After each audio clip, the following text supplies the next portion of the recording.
A very good evening and welcome to Wednesday night's edition of Primetime News. I'm Michael Madimba. In tonight's top story, a fire erupted on the northern outskirts of Windhoek on Tuesday after a Transnamic train carrying 9 fuel tankers derailed. Erasmus Shalihakwe has more on the story.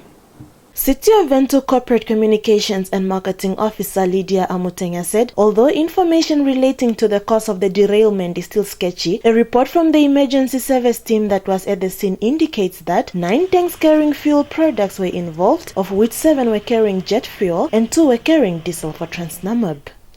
She added that due to the seriousness of the fire and high flames, the firefighting team could not extinguish the fire right away for safety reasons. They first had to observe the amount of liquid that was burning, and when the flames lowered a little bit, that was when they started extinguishing the fire, said Amutenya, adding that the fire was eventually extinguished and that no fatalities were immediately reported. Josephine Simeon, Nampa News. There is a profound imbalance in the distribution of COVID-19 vaccines, with African countries having received only 2% of global vaccines, the United Nations has said. United Nations Secretary General Antonio Guterres, who issued a statement in commemoration of Africa Day on Tuesday, noted that there is a need to ensure equitable and universal access to COVID-19 vaccines to end the pandemic, support economic recovery, and achieve the Sustainable Development Goals. On this Africa Day, I renew my call to developed nations to stand in solidarity with Africa. COVID-19 has triggered a global recession that has exposed deep-seated inequalities and vulnerabilities. It is endangering hard-won development gains throughout Africa and beyond, he said. Namibia on Tuesday joined other African countries in celebrating the 58th anniversary of the African Union, also known as Africa Day, under the theme Arts, Culture and Heritage, Levers for Building the Africa We Want. On this day in 1963, the Organization of African Unity, OAU, was created to promote the unity and solidarity of African states for the well-being of all the people of Africa and to defend their sovereignty, territorial integrity and independence, as well as eradicate all forms of colonialism in Africa. In a statement on Tuesday, Deputy Prime Minister and Minister of International Relations and Cooperation, Netumbo Nandi-Ndaitwah, stated that homage is paid to the founders of the OAU who worked tirelessly for the independence of African states and fulfilled their primary historic mission.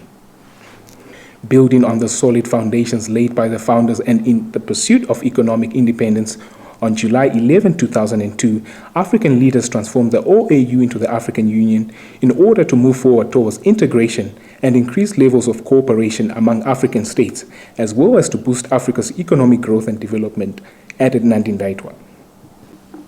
On to news beyond our borders.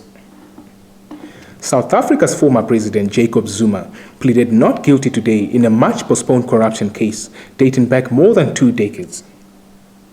The 79-year-old faces 16 charges of fraud, graft and racketeering relating to a 1999 purchase of fighter jets, patrol boats and military gear from 5 European arms firms for 30 billion rand.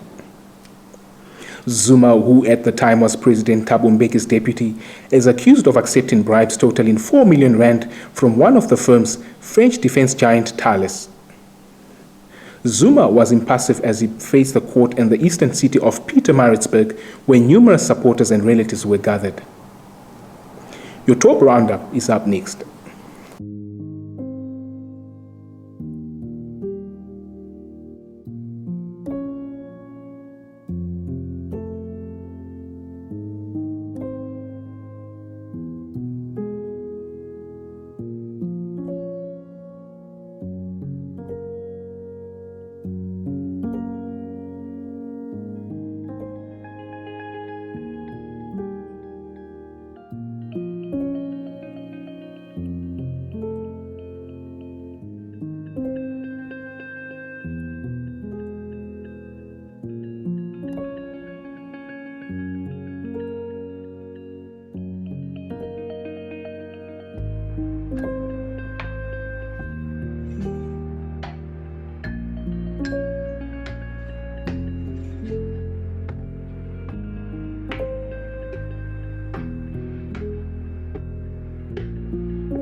Leading tonight's business and economics news.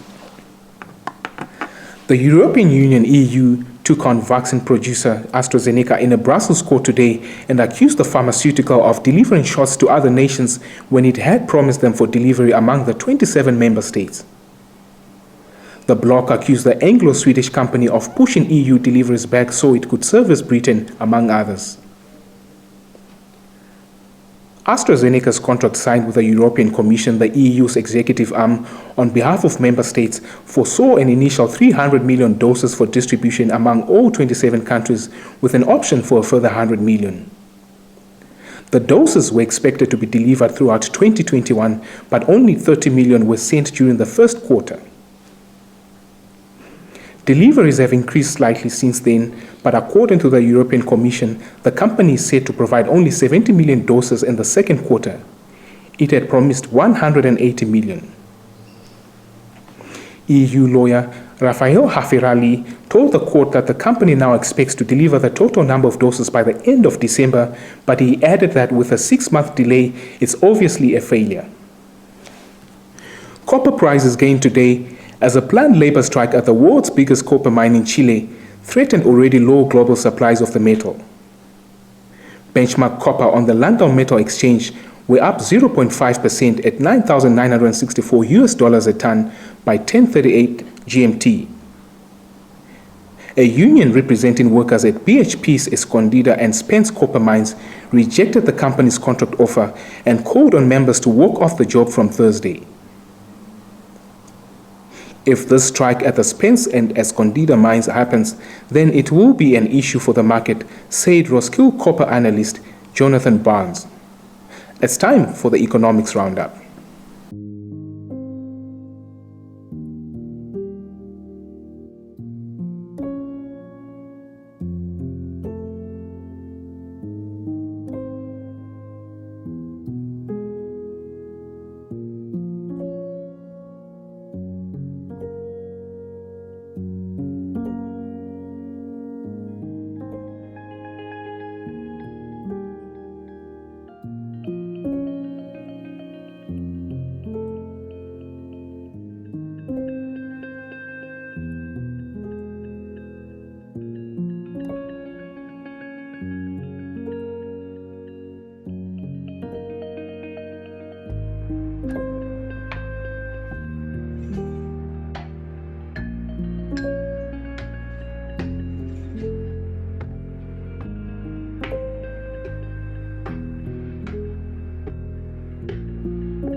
And now, a look into the world of sports. The Administration and Management Workshop organized by the Namibia Football Association NFA, in line with the International Federation of Association Football FIFA, kicked off at Soccer House in Windhoek on Tuesday. The 4-day workshop is being attended by representatives from the 12 Namibia Premier Football League teams and representatives from the 14 regional structures in Namibia. The workshop is aimed at providing practical know-how and insight on the administration of the game, club operations, finance, marketing, communications, club licensing, governance, as well as responsibilities of team managers. Speaking during the opening ceremony on Tuesday, NFA Acting Technical Director and co-facilitator of the workshop, Jacqueline Shipanga, said the course is meant to empower facilitators in managing their activities better. Tokyo 2020 CEO Toshiro Muto today said it was only natural for news organizations to have different views on the Olympic Summer Games when asked about an editorial from a sponsor company urging cancellation.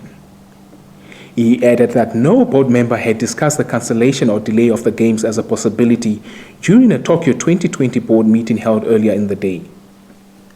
Japanese newspaper publisher Asahi Shimbun an official partner of the Tokyo 2020 Olympics, called for the Summer Games to be cancelled in an editorial today, citing risks to public safety and strains on the medical system from the COVID-19 pandemic. A group of Manchester United supporters visiting Gdansk for the Europa League final were attacked on a restaurant terrace late on Tuesday, Gazeta Wyborcza newspaper reported, citing local police. Local Mayor Alexandra Dulkovic condemned the attack on a group of between 20 and 30 supporters in a statement posted on Facebook saying Gdansk was an open city with no place for violence. Dear Manchester United and Villarreal fans, or guests who come to Gdansk, you are always appreciated here and we cordially welcome you to our city, she added.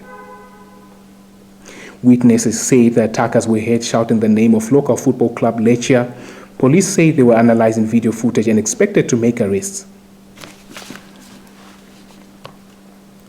Up to 9,500 supporters will be allowed into the Gdansk stadium for the final on Wednesday, with at least 2,000 supporters flying from both Spain and Britain. Stand by for your sports roundup.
That's all the news we had for you this evening. We thank you for tuning in. Give us a thumbs up and share. If you're new to this channel, please don't forget to subscribe. Also click on the notifications bell to stay posted on the latest happenings locally and globally. From myself and the entire team, it's good night.